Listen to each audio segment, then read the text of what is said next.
Hello friends, ನಾನಿವತ್ತು canvas use ಮಾಡಿ blouse back design ಯಾವ ಥರ ಮಾಡೋದಂತ ತಿಳಿಸ್ಕೊಡ್ತಾ ಇದ್ದೀನಿ. ಕೊನೆವರೆಗೂ ವಿಡಿಯೋ ನೋಡಿ, ಸ್ಕಿಪ್ ಮಾಡಿಬಿಡಿ. ಇವಾಗ ನಾನು ಕ್ಯಾನ್ವಾಸ್ ಮೇಲೆ ಡಿಸೈನ್ ಯಾವ ಥರ ಬೇಕು ಅಂತ ಮಾರ್ಕ್ ಮಾಡಿಕೊಂಡು ಅದನ್ನು ಬಟ್ಟೆ ಮೇಲೆ ಆಲ್ರೆಡಿ ಸ್ಟಿಕ್ ಮಾಡ್ಕೊಂಡಿದ್ದೀನಿ, ಐರನ್ ಮಾಡ್ಕೊಂಡಿದ್ದೀನಿ. ಅದನ್ನು ಎಕ್ಸ್ಟ್ರಾ 0.5 ಸುತ್ತಲೂ ಎಕ್ಸ್ಟ್ರಾ ಇರೋ ಥರ ಬಿಟ್ಕೊಂಡಿರಬೇಕು. ಅದನ್ನು ನಾನು ಕ್ಯಾನ್ವಾಸ್ ಮೇಲೆ ಸ್ಟಿಚ್ ಮಾಡ್ಕೊತಾ ಹೋಗ್ತಾ ಇದ್ದೀನಿ. ಯಾಕಂತಂದರೆ ನೆಕ್ಸ್ಟ್ ಬ್ಲೌಸ್ ಮೇಲೆ ಇಟ್ಬಿಟ್ಟು ಟರ್ನ್ ಮಾಡಿದಾಗ ಅದು ಫಿನಿಶಿಂಗ್ ನೀಟಾಗಿ ಬರುತ್ತೆ. ಅದನ್ನು ಎಮ್ಮಿಂಗ್ ಮಾಡ್ಕೊಳಕ್ಕೂ ಈಸಿ ಆಗುತ್ತೆ. ಅದಕ್ಕೋಸ್ಕರ ನಾನು ಅಲ್ಲಿಟ್ಟು ಫುಲ್ಲೆಲ್ಲ ಸ್ಟಿಚ್ ಮಾಡ್ಕೊತಾ ಇದ್ದೀನಿ. ಕ್ಯಾನ್ವಾಸಿಗೆ ಯಾವ ಥರ ಮಾರ್ಕ್ ಮಾಡೋದು, ಬಟ್ಟೆಗೆ ಯಾವ ಥರ ಸ್ಟಿಚ್ ಮಾಡೋದು ವಿಡಿಯೋನ ನಾನು ಯೂಟ್ಯೂಬ್ ಚಾನಲಲ್ಲಿ ಹಾಕಿದ್ದೀನಿ. ಹೋಗಿ ವಿಸಿಟ್ ಮಾಡಿ ನೋಡ್ಕೊಳ್ಳಿ. ಅದಾದಮೇಲೆ ನೆಕ್ಸ್ಟ್ ಈ ವಿಡಿಯೋ ನೋಡಿದ್ರೆ ನಿಮಗೆ ತುಂಬ ಹೆಲ್ಪ್ ಆಗುತ್ತೆ. ಈ ಥರ ಫುಲ್ಲು ಸ್ಟಿಚ್ ಮಾಡ್ಕೊಬೇಕು ಕ್ಯಾನ್ವಾಸ್ ಮೇಲೆಲ್ಲ. ನೀವು ಯಾವ ಥರ ಡಿಸೈನ್ ಬೇಕಾದರೂ ಕ್ಯಾನ್ವಾಸ್ ಮೇಲೆ ಹಾಕೋಬೋದು. ನನಗೆ ಈ ಥರ ಡಿಸೈನ್ ಬೇಕು, ಅದಕ್ಕೋಸ್ಕರ ಈ ಥರ ಡಿಸೈನ್ ಮಾಡ್ಕೊಂಡಿದ್ದೀನಿ. ಕ್ಯಾನ್ವಾಸ್ ಹಾಕಿದ್ರೆ ಬ್ಲೌಸು ಸ್ಟಿಫ್ ಆಗಿರುತ್ತೆ, ಬೋಟಿ ಫಿನಿಶಿಂಗ್ ಚೆನ್ನಾಗಿ ಬರುತ್ತೆ. ಕ್ಯಾನ್ವಾಸ್ ಹಾಕಿಲ್ಲ ಈ ಥರ ಡಿಸೈನ್ ಎಲ್ಲ ನೀಟಾಗಿ ಕುತ್ಕೊಳಲ್ಲ. ಅದು ಟೈಲರಿಂಗ್ ಇದ್ರ ಥರ ಆಗಿಬಿಡುತ್ತೆ. ಬೋಟಿ ಫಿನಿಶ್ ಬೇಕು ನಿಮಗೆ ಅಂತ ಅಂದರೆ ಈ ಥರ ಕ್ಯಾನ್ವಾಸಲ್ಲಿ ನೆಕ್ ಫಿನಿಶಿಂಗ್ ಮಾಡಿಕೊಂಡ್ರೆ ಫಿನಿಶಿಂಗು ಸಖತ್ತಾಗಿರುತ್ತೆ. ಆಮೇಲೆ ನೋಡೋಕ್ಕೂ ತುಂಬ ಚೆನ್ನಾಗಿ ಕಾಣುತ್ತೆ.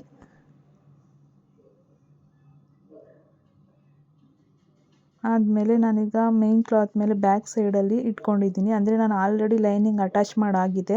ಲೈನಿಂಗ್ ಎಲ್ಲ ಅಟ್ಯಾಚ್ ಮಾಡಾದಮೇಲೆ ನಾನು ಮೇನ್ ಕ್ಲಾತ್ ಮೇಲೆ ಇಟ್ಕೊತಿದ್ದೀನಿ. ಉಲ್ಟಾ ಇಟ್ಕೊತಿದ್ದೀನಿ, ಫೇಸಿಂಗಲ್ಲಿ ಇಟ್ಕೊತಿದ್ದೀನಿ.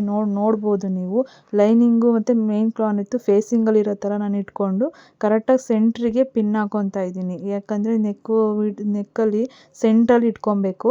ಈಗ ಶೋಲ್ಡರ್ ಎಷ್ಟಿರುತ್ತೆ ಅದಕ್ಕೆ ನೋಡ್ಕೊಂಬಿಟ್ಟು ನಾವು ಸೆಂಟ್ರಲ್ಲಿ ಅದನ್ನು ಪಿನ್ ಸೆಕ್ಯೂರ್ ಮಾಡ್ಕೊತಾ ಇದ್ದೀನಿ. ಸೆಕ್ಯೂರ್ ಮಾಡಿಕೊಂಡ್ರೆ ಪಿನ್ ಹಾಕೊಳ್ಳೋದ್ರಿಂದ ಬಟ್ಟೆ ಆ ಕಡೆ ಈ ಕಡೆ ಜರುಗಲ್ಲ, ಸ್ಟಿಚಿಂಗ್ ಮಾಡೋಕ್ಕೆ ಈಸಿ ಆಗುತ್ತೆ. ಅದಕ್ಕೋಸ್ಕರ ಪಿನ್ನೆಲ್ಲ ಹಾಕಿ ಸುತ್ತಲೂ ನಾನು ಪಿನ್ ಹಾಕಿ ಸೆಕ್ಯೂರ್ ಮಾಡ್ಕೊತಾ ಇದ್ದೀನಿ. ಶೋಲ್ಡರ್ ನೋಡ್ಕೊಬೇಕು. ಅದು ಕ್ಯಾನ್ವಾಸಲ್ಲಿ ಎಷ್ಟು ಮಾರ್ಕ್ ಮಾಡ್ಕೊತೀವಿ ನೋಡಿಕೊಂಡು ಶೋಲ್ಡರ್ನು ಫಸ್ಟು ರೆಡಿ ಮಾಡ್ಕೊಬೇಕು. ಅದಾದಮೇಲೆ ನಾವು ಪಿನ್ ಹಾಕ್ಕೊಂಡು ಸ್ಟಿಚಿಂಗ್ ಮಾಡ್ಕೊಬೇಕು. ಇವಾಗ ನಾನು ಅಲ್ಲಿ ಮಾರ್ಕ್ ಮಾಡಿದ್ದೀನಲ್ಲ ಪೆನ್ನಲ್ಲಿ, ಆ ಮಾರ್ಕ್ ಮೇಲೆ ಸ್ಟಿಚ್ ಮಾಡ್ಕೊಂಡು ಬರ್ತೀನಿ. ನಾನು ನಿಧಾನಕ್ಕೆ ಸ್ಟಿಚ್ ಮಾಡ್ಕೊಂಬನ್ನಿ. ಅದನ್ನು ಮಾರ್ಕ್ ಮೇಲೆ ಸ್ಟಿಚ್ ಮಾಡೋಕ್ಕೋಸ್ಕರನೇ ಆ ಮಾರ್ಕ್ ಮಾಡ್ಕೊಂಡಿರೋದು, ನಮಗೆ ಈಸಿ ಆಗುತ್ತೆ. ಆ ಥರ ಮಾರ್ಕ್ ಮಾಡಿಕೊಂಡ್ರೆ ಅಲ್ಲಿ ಸೆಂಟ್ರಲ್ಲಿ ಬಂದಾಗ ಒಂದು ಸಿಸರ್ ಹೋಗುವಷ್ಟು ನಾನು ಗ್ಯಾಪ್ ಬಿಡಬೇಕು. ಅಲ್ಲಿ ಗ್ಯಾಪ್ ಸಿಸರ್ ನುಗ್ಗುವಷ್ಟು ಕಟ್ ಮಾಡೋಷ್ಟು ಗ್ಯಾಪ್ ಬಿಡ್ತೀನಿ. ಅಲ್ಲಿಂದ ಮತ್ತೆ ನಾನು ರಿವರ್ಸ್ ಸ್ಟಿಚಿಂಗ್ ತಗೋತೀನಿ. ಯಾಕಂತಂದರೆ ಅಲ್ಲಿ ನಾನು ಹುಕ್ಸ್ ಹಾಕ್ತಾಯಿದ್ದೀನಿ.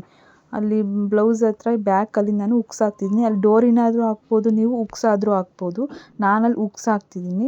ನೀವು ಡೋರಿ ಹಾಕೋದಾದರೆ ಫಸ್ಟೇ ಡೋರಿ ರೆಡಿ ಮಾಡಿಕೊಂಡು ಅದ್ರ ಕೆಳಗಡೆನೆ ಇನ್ವಿಸಿಬಲಾಗಿ ಡೋರಿ ಹಾಕ್ಬೇಕಂದ್ರೆ ಅದ್ರ ಕೆಳಗಡೆನೆ ಕ್ಯಾನ್ವಾಸ್ ಕೆಳಗಡೆನೆ ಅಟ್ಯಾಚ್ ಮಾಡ್ಕೊಂಬಿಟ್ಟು ಅದನ್ನು ಇಟ್ಬಿಟ್ಟು ಸ್ಟಿಚ್ ಮಾಡೋದ್ರಿಂದ ಇನ್ವಿಸಿಬಲಾಗಿ ಡೋರಿ ಬರುತ್ತೆ.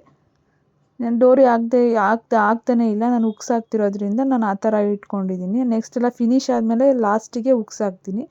ಇವಾಗ ಅದ್ರ ಮೇಲ್ಗಡೆನೆ ಫುಲ್ ಸ್ಟಿಚಿಂಗ್ ಹಾಕ್ಕೊತಾ ಬರಬೇಕು.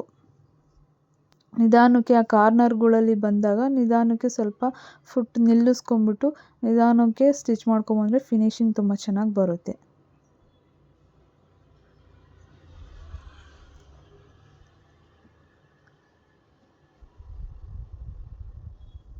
ಈ ಥರ ಕ್ಯಾನ್ವಾಸ್ ಹಾಕೋದ್ರಿಂದನೂ ತುಂಬ ದಿವಸ ಬಾಳಿಕೆನೂ ಬರುತ್ತೆ ಬ್ಲೌಸು, ಮತ್ತು ಬೋಟಿ ಫಿನಿಶಿಂಗಲ್ಲೂ ಇರುತ್ತೆ. ತುಂಬ ಚೆನ್ನಾಗೂ ಕಾಣುತ್ತೆ ಅದು. ಇದು ಬೋಟ್ ನೆಕ್ ಬ್ಲೌಸ್ ಆಗಿದೆ.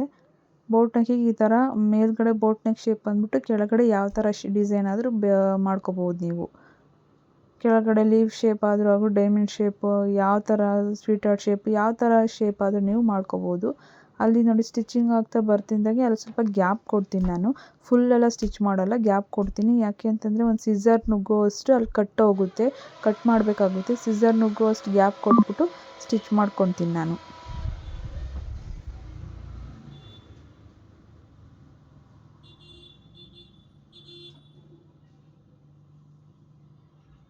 ಈಗೆಲ್ಲ ಸ್ಟಿಚಿಂಗ್ ಎಲ್ಲ ಆಯಿತು. ಸ್ಟಿಚಿಂಗ್ ಎಲ್ಲ ಆದಮೇಲೆ ಇವಾಗ ಆ ಸೆಂಟ್ರದ್ದು ಪಿನ್ಸ್ ಇದೆಯಲ್ಲ ಅದನ್ನೆಲ್ಲ ತೆಗೆದುಬಿಟ್ಟು ನೀಟಾಗಿ ನಾನಲ್ಲಿ ಕಟ್ ಮಾಡ್ಕೊತಾ ಬರ್ತೀನಿ. ಅಂದರೆ ಸ್ಟಿಚಿಂಗ್ ಮಾಡಿದ್ನ ಅಲ್ಲಿ ಕಟ್ ಮಾಡಲ್ಲ, ಅಲ್ಲಿಂದ ಪಕ್ಕದಲ್ಲಿ ಅಂದರೆ ಒಂದು 1/4 ಇಂಚ್ ಬಿಟ್ಬಿಟ್ಟು ಕಟ್ ಮಾಡ್ಕೊತೀನಿ. ಸ್ಟಿಚಿಂಗ್ ಹತ್ರನೇ ಕಟ್ ಮಾಡಿದ್ರೆ ಸ್ಟಿಚಿಂಗ್ ಬಿಚ್ಕೊಳೋ ಚಾನ್ಸಸ್ ಇರುತ್ತೆ. ಅದಕ್ಕೋಸ್ಕರ ನೋಡಿ ಇಲ್ಲಿ ಸಿಸರ್ ನುಗ್ಗುವಷ್ಟು ನಾನು ಬಿಟ್ಕೊಂಡಿದ್ದೆ ಆವಾಗಲೇ. ಇವಾಗ ಅದು ಕಟ್ ಮಾಡ್ತಿದ್ದೀನಿ. ಅಲ್ಲಿ ಸೆಂಟ್ರಲ್ಲಿ ಕಟ್ ಮಾಡಿಬಿಟ್ಟು ನೀಟಾಗಿ 1/4 ಇಂಚಿಗೆ ಕಟ್ ಮಾಡ್ಕೊತಾ ಹೋಗ್ತೀನಿ ಸುತ್ತನೂ. ಸ್ವಲ್ಪ ಕಡಿಮೆ ಫುಲ್ ಹತ್ರ ಕಟ್ ಮಾಡಿದ್ರೆ ಏನಾಗುತ್ತೆ ಅಂದರೆ ಸ್ಟಿಚಿಂಗ್ ಬಿಚ್ಕೊಂಡ್ಬಿಡುತ್ತೆ. ಲಾಸ್ಟಲ್ಲಿ ಸ್ಟಿಚಿಂಗ್ ಎಲ್ಲ ಬಿಚ್ಕೊಂಡು ಎಲ್ಲ ಓಪನ್ ಆಗಿಬಿಡುತ್ತೆ. ಅದಕ್ಕೋಸ್ಕರ ಈಗೆಲ್ಲ ನಾವೆಲ್ಲ ಕಟ್ ಮಾಡ್ಕೊಂಡು ತಕ್ಕೊಂಡು ಫುಲ್ಲೆಲ್ಲ ನಾಚು ಹಾಕ್ಕೊತೀನಿ. ಎಲ್ಲೆಲ್ಲಿ ಕ್ಯಾನ್ವಾಸ್ ಇದಿದೆ ಅಲ್ಲೆಲ್ಲ ನಾಚು ಹಾಕ್ಕೊತೀನಿ. ಇನ್ವಿಸಿಬಲ್ ಆಗು ಕ್ಯಾನ್ವಾಸ್ ಹಾಕ್ಬೋದು, ಈ ಥರನೂ ಕ್ಯಾನ್ವಾಸ್ ಹಾಕ್ಬೋದು. ಈ ಥರ ಹಾಕಿದ್ರೆ ಎಮ್ಮಿಂಗ್ ಮಾಡ್ಕೋಬೇಕು. ಇನ್ವಿಸಿಬಲ್ ಆಗು ಹಾಕ್ಬೋದು. ಇನ್ವಿಸಿಬಲ್ ಹಾಕಿದರೆ ಅದು ಲೈನಿಂಗ್ ಒಳಗಡೆ ಸೇರ್ಕೊಂಡ್ಬಿಡುತ್ತೆ. ತುಂಬ ತೆಳು ಬಟ್ಟೆ ಇದ್ದವ್ರು ಏನು ಮಾಡ್ತಾರೆ, ಇನ್ವಿಸಿಬಲ್ ಆಗಿ ಹಾಕೋಕ್ಕಾಗಲ್ಲ. ಅದು ಲೈನಿಂಗಿನ ಮೇನ್ ಕ್ಲಾತಿಂದ ಕಾಣ್ತಾ ಇರುತ್ತೆ. ಅದಕ್ಕೂ ಒಂದು ವಿಡಿಯೋ ಇದೆ, ಅದನ್ನು ನೆಕ್ಸ್ಟ್ ವಿಡಿಯೋದಲ್ಲಿ ಮಾಡಿ ತೋರಿಸ್ತೀನಿ ನಾನು. ಇವಾಗ ಇದೆಲ್ಲ ಕಟ್ಟಿಂಗ್ ಎಲ್ಲ ಆದಮೇಲೆ ನಾನೆಲ್ಲ ಸಣ್ಣದಾಗಿ ನಾಚು ಹಾಕ್ಕೋತಾ ಇದ್ದೀನಿ. ಚಿಕ್ಕದಾಗಿ ನಾಚು ಹಾಕ್ಕೋಬೇಕು. ಸ್ಟಿಚಿಂಗ್ ಬಿಟ್ಬಿಟ್ಟು ನಾಚು ಹಾಕ್ಕೊಬೇಕು. ಮಿಸ್ಸಾಗಿ ಸ್ಟಿಚಿಂಗ್ ಕಟ್ ಆಗ್ತದೆ ಅಂದರೆ ಎಲ್ಲ ಹೊಲ್ಗೆಲ್ಲ ಬಿಚ್ಕೊಂಡ್ಬಿಡುತ್ತೆ. ಎಲ್ಲ ನೀಟಾಗಿ ಕಾರ್ನರ್ ಸೈಡೆಲ್ಲ ನಾಚು ಹಾಕ್ಕೋಬೇಕು.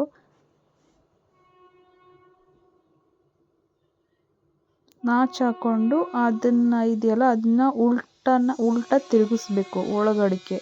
ಅಂದರೆ ಲೈನಿಂಗ್ ಕಡೆ ತಿರುಗಿಸ್ಬೇಕು. ಲೈನಿಂಗ್ ಕಡೆ ತಿರುಗಿಸ್ಬಿಟ್ಟು ನೀಟಾಗಿ ಅವೆಲ್ಲ ಫುಲ್ ಕಾರ್ನರಿಗೆಲ್ಲ ನೀಟಾಗಿ ಫಿನಿಶಿಂಗ್ ನೀಟಾಗಿ ಬರೋ ಥರ ಕಾರ್ನರ್ ಒಳಗಡೆ ಸೇರಿಸಿ ಕ್ಯಾನ್ವಾಸ್ ಎಲ್ಲ ನೀಟಾಗಿ ಒಳಗಡೆ ಸೇರಿಸಿ ಟರ್ನ್ ಮಾಡಬೇಕು.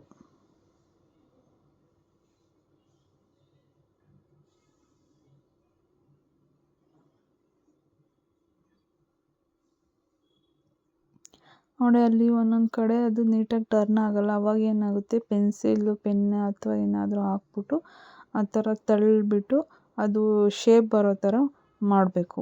ಒಳಗಡೆ ಬಟ್ಟೆ ಸೇರಿಕೊಂಡಿರುತ್ತೆ, ಅದನ್ನು ತಳ್ಳಬೇಕಾಗುತ್ತೆ.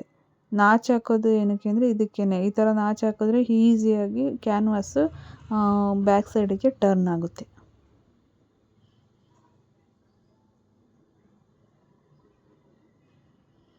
ಇದೆಲ್ಲ ಆದಮೇಲೆ ಇಲ್ಲೊಂದು ಟಾಪ್ ಸ್ಟಿಚ್ ಬಿಡ್ತೀನಿ ನಾನು.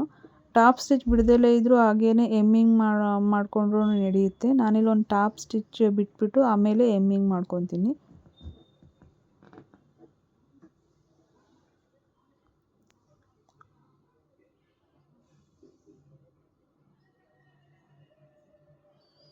ಇಲ್ಲ ಟಾಪ್ ಸ್ಟಿಚ್ಚೆಲ್ಲ ಬಿಟ್ಟಾದಮೇಲೆ ಬೂಟಿಕ್ ಸ್ಟೈಲಲ್ಲಿ ನಾವು ಫಿನಿಶಿಂಗ್ ಮಾಡಬೇಕಂದ್ರೆ ಟಾಪ್ ಸ್ಟಿಚ್ ಏನು ಬಿಡೋದಿಲ್ಲ ಅವರು, ಹಂಗೇ ಎಮ್ಮಿಂಗ್ ಮಾಡ್ತಾರೆ.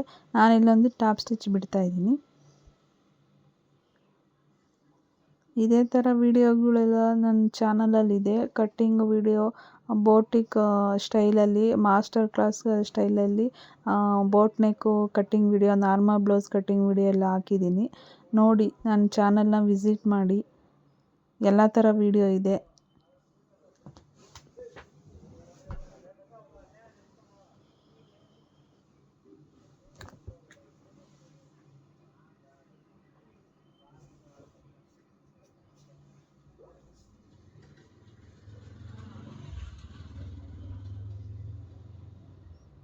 ನಾನು ಅಲ್ಲಿಗೆ ನಾನೊಂದು ಹುಕ್ಸ್ ಹಾಕ್ತೀನಿ. ಹುಕ್ಸು ಮತ್ತು ಲೂಪ್ ಹಾಕ್ತೀನಿ. ಅದಕ್ಕೆ ಅಂತಲೇ ಒಂದು ಹುಕ್ಸು ಲೂಪು ಬರುತ್ತೆ, ಅದನ್ನಾದರೂ ತಂದು ಹಾಕ್ಬೋದು. ಅಥವಾ ನಾರ್ಮಲ್ ನೀವು ಬ್ಲೌಸಿಗೆ ಹುಕ್ಸ್ ಹಾಕ್ತಿರಲ್ಲ, ಅದೇ ಹುಕ್ಸ್ನೂ ಹಾಕ್ಬೋದು. ನೋಡಿ, ಫೈನಲ್ ಲುಕ್ಕು ಬ್ಲೌಸು ಡಿಸೈನ್ ಈ ಥರ ಇದೆ. ಈ ಥರ ಸಿಂಪಲ್ ಡಿಸೈನ್ಸ್ ಎಲ್ಲ ಮಾಡ್ಕೋಬೋದು. ಬೇರೆ ಬೇರೆ ಥರ ಡಿಸೈನ್ಸು ಮಾಡ್ಕೋಬೋದು. ಫುಲ್ ಈಸಿ ಇದೆ. ಬಿಗಿನರ್ಸು ಫುಲ್ ನೋಡಿಕೊಂಡು ಈಸಿಯಾಗಿ ಮಾಡ್ಕೋಬೋದು. ಕ್ಯಾನ್ವಾಸ್ ಹಾಕ್ಬಿಟ್ಟು ನೋಡಿ, ಬ್ಯಾಕ್ ಸೈಡಲ್ಲಿ ತಿರುಗಿಸಿದ್ರೆ ಈ ಥರ, ಅಲ್ಲೇ